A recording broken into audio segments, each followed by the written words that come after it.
February 2 Shri Shri Ashtalakshmi महायज्ञ 9 दिन धरी पुरी शामुका समुद्र कूल प्रकम्पित हेब मंत्रध्वनि।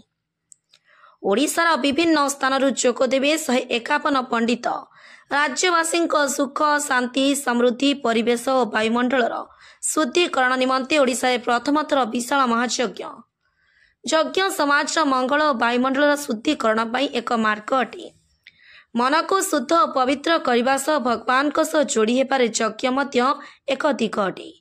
समाज तथा समस्त व्यक्ति विशेष को गोटे स्थान में एकत्रित करी समाज कल्याण और सुख और शांतिर प्रार्थना करिबार एक अवसर।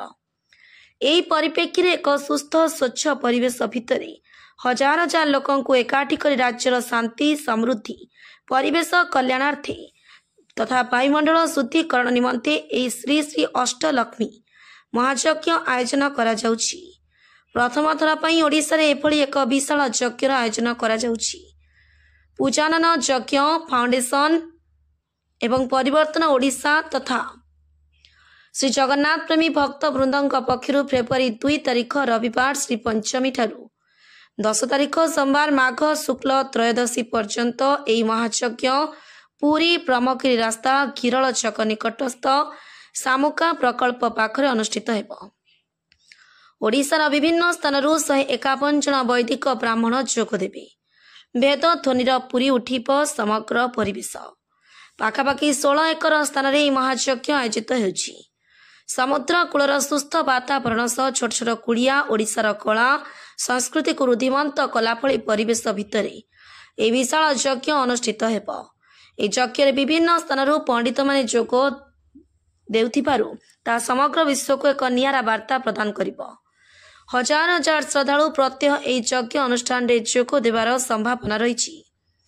एथिसह पूर्वे यज्ञर आवश्यकता किभली थिला और सांप्रतिक समय रे यह किभली समाज पई अपरिहार्य ताहा एही श्री श्री अष्टलक्ष्मी महायज्ञ जाणी हेब।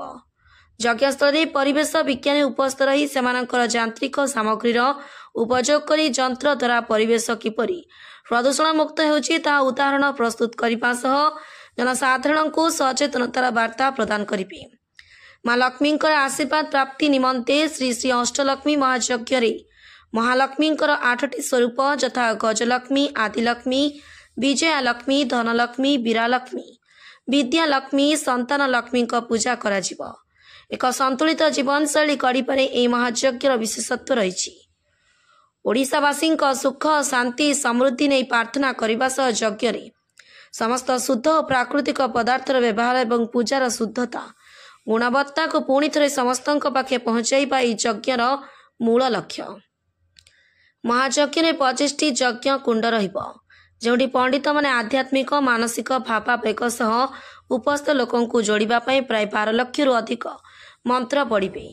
सेहीपरि 1.20 लाख आहुति यही नव दिनात्मक यज्ञ अनुष्ठान रे प्रदान करा जिवो जेउथरे शुद्ध घी चेरमूली प्राकृतिक धूप आदि व्यवहार करा जिवो। मुख्य यज्ञ कुंड को लगी पूर्व पश्चिम उत्तर और दक्षिण रे 4 गोटी यज्ञ मंडप रहिबो। सेठे माँ लक्ष्मी 8 गोटी मूर्ति प्रतिष्ठा हेबो। आहुति प्रदान करिबा पई मध्ये एक स्वतंत्र व्यवस्था रहिबो। पाखापाखि 25 क्विंटाल रु अधिक शुद्ध घी व्यवहार करा जिवो जहाँ एक सामूहिक आध्यात्मिक परिवेश गढ़िबारे विशेष सहायक हेबो। एथिसह प्रसाद सेवन जल जोगाणर सुव्यवस्था सह सांस्कृतिक कार्यक्रम मध्य अनुष्ठित हेबो। महायज्ञ उपलक्षे शनिवार जयदेव भवन ठारे सांबादिक सम्मेलन आयोजित हो जाइछि। फाउंडेशन रो सभापति श्री गुरुचरण पंडा महायज्ञ ने कहिसंती यह ओडिशा पई एक नव दिनात्मक आध्यात्मिक महोत्सव। यह शांति परिवेशर शुद्धिकरण पारंपरिक संस्कृतिर सुरक्षा पई सामग्रिक आह्वान। समस्ते ऐतिहासिक कार्यक्रम रे जोगदे परिवर्तनशील यात्रा रे जोड़ी हेबाकू आमे समस्त को अनुरोध करुछु। प्रथमे पंडित गोपाल चंद्र महापात्र वेदपाठ पूर्वक यह सम्मेलन को प्रारंभ करथिले। स्वागत संभाषण एवं यज्ञर भूमिका प्रस्तुत संपर्क में यज्ञ अभ्यर्थना कमिटीर सभापति जितेन्द्र महापात्र सूचना देथिले। यह सम्मेलन में अन्य मानक मध्य मुख्य आचार्य जगन्नाथ रथ बड़ोड़िया मठ पुरीर महंत महाराज अधिकारी बंशीधर दास गोस्वामी पुरी यज्ञ कमिटी सदस्य संग्राम कानून को परिवेश विज्ञानी डॉक्टर अनंत साहू, परिवर्तन ओडिशार उपाध्यक्ष कृष्ण चंद्र दास, पूजानना यज्ञ फाउंडेशन कोषाध्यक्ष किशन बलदिया, संपादक बच्चन कुमार प्रमुख उपस्थित थिले। अष्टलक्ष्मी महायज्ञ आयोजन होगा जाऊँगी। यही यज्ञर मूल उद्देश्य ओडिशावासी सुख शांति समृद्धि पर यज्ञ को आयोजन करा यही यज्ञ 25 क्विंटाल विशुद्ध घी व्यवहार करा 12 महालक्ष्मी 12 लक्ष मंत्र जाप करा 1,20,000 आहुति करा 1,20,000 बेल प्रदान करा यही यज्ञ आम लोक मानक गोटे बार्ता देवाक चाहूँ, पूजार विशुद्ध जिनस व्यवहार करंतु, निजको और परिवेश को सुरक्षित रखंतु। आज समय आम पूजार जी जिनस व्यवहार करुचे बहुत अशुद्ध जिनस पूजार आम व्यवहार करुचे, कारण आम मन भर सब गोटे जिन अच्छी ठाकुरों तो ठीक अच्छे जहाँ भी ने चलो कारण से कंप्लेन करेंगे, बट यहाँ मन रखु से ठाकुरों नुह से आपण पूजार जहाँ भी द्रव्य ठाकुरों आम अर्पण करुचे, ठाकुर कौन द्रव्य ग्रहण करती ना, समस्त द्रव्य अर्पण करी आम पाखक आसे। भोग टू आरंभ कर चंदन टू सिंदूर टू कर्पूर टू सबू जिनस आम परिवार आम परिवेश ठीक रखापी आम कल्चर रे एटा डिजाइन करा जाइछि, जोटा कि साइंटिफिक लिंक अच्छी। आपण माने समस्ते जानिसंती, निजे मध्य पूजा सामग्री व्यवहार करुछंती, आपण जानिसंती पूजा सामग्री दुकान कौन जिनस किनले केते विशुद्ध जिनस मिलुछि। तेणु आमर गोटे अनुरोध समस्त को पूजारे विशुद्ध जिनस व्यवहार करंतु, ता द्वारा प्रथमे निजकू एवं परिवार को एवं निज परिवेश को सुरक्षित न रखिबे। आज समय आमर जो अगरबत्ती व्यवहार करा जाउछि, डेली 200 कोटी अगरबत्ती आमर व्यवहार करा जाउछि, कहीं ता पर नजर पकाउ नांती।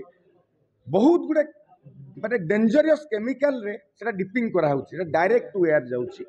तो यही जो महायज्ञ आमर आयोजन करा जाउछि, ए महायज्ञ रे आम लोक मानकु अनुरोध करछु केमिकल एवं अशुद्ध जिनस तारु दूरे रुहंतु।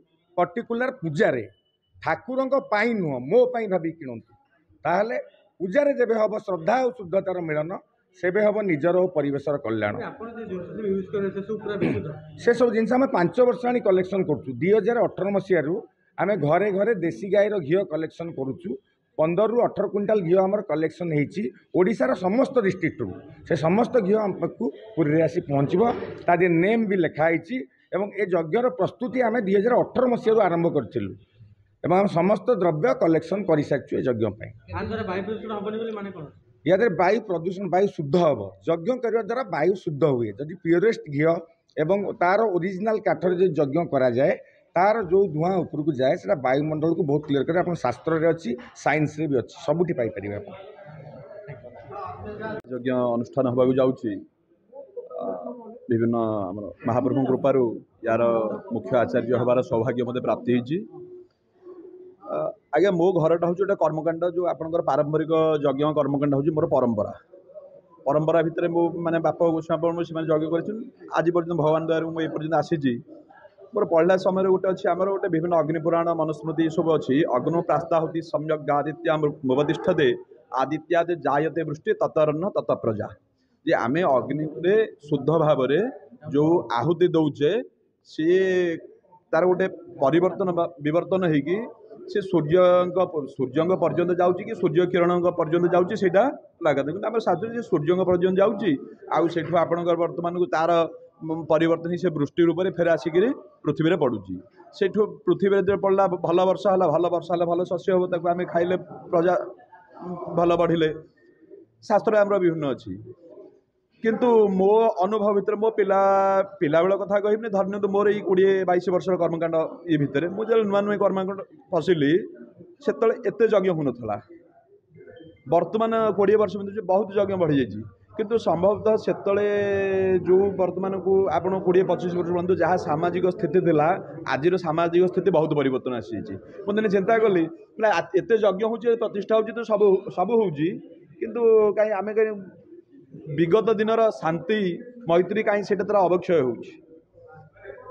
विभिन्न शास्त्र अध्ययन कलापर मुझे जानी ना आम ठीक द्रव्यर से शुद्ध द्रव्य उदाहरण मुझे आपको मो घर को डाकबी मुझे आपको कह पणा गिलास दूसरी आपण पणा बोली भावी ग्रहण करेंगे मुझे पानी देथि आपन को आपण मन में कौन धारणा आसो मो प्रति जहाँ आमे दौचु आमे बर्तन को डाकिले देवता को डाकिले बसैले जहाँ को आम इष्ट बोली भाविले आमे दौ आमे चंदन तुमको दौचु किंतु से चंदन नथिबो काने चंदन आज चंदन दाम जहाँ हेलानी ताकू पत्थर काठ आण पत्थर आण संग्रह कर घोर समय लगे परिश्रम अच्छी आमे कौन कले बजार गले सस्ता गोटे डिबारे मिली सी माटी कि कौन अच्छे आम जानू सी जहाँ देदेला आम आनी कम लगेदेलु आमे कहूँ आम मुझे तुमको शुद्ध घी दौची से घी आज्ञा मुझे गोसेवा करनी कि मुझे भाया कौटे गोटे माने जोटा माने जो भल जिनस पाइबार मुझे गली सीधा पूजा दर्शन गली सी मत जहाँ देला मुझे लगेदेली इमिति कि आप देखिए मो अनुभव देखी लिखुची माने घी विभिन्न ये ना नुह नौनी व्यक्तिगत भाव से लिखुची only for burning not for human consumption बोली लिखा माने जहाँ आप केवल जाड़े मनुष्य व्यवहार उपयुक्त नुह जदि मनुष्य व्यवहार उपयुक्त नुह से आम देवता व्यवहार आज्ञा केमती लगेगा जदि आम भावुचे देवता या कले मोर या कि हम जदि आम भल जिन दबा भल फल आशा करवा आम भल जिन दबानी भल फल केमती आशा करवा तेणुक आम जो परिवर्तन ओडिशा एवं विभिन्न जगन्नाथ प्रेमी भक्त अच्छा पूजानना यज्ञ फणुराम तार मुख्य सहयोगी भाव अच्छी तेणु आम गोटे अभियान करूँ जे समस्त अनुरोध करूँ जे आपण मैंने भल जिनस करूँ आउ परिवेश करूँ जमी परिवेश कले परिवेश जब न रहा आज्ञा आम रही आमर आज्ञा आमर यहाँ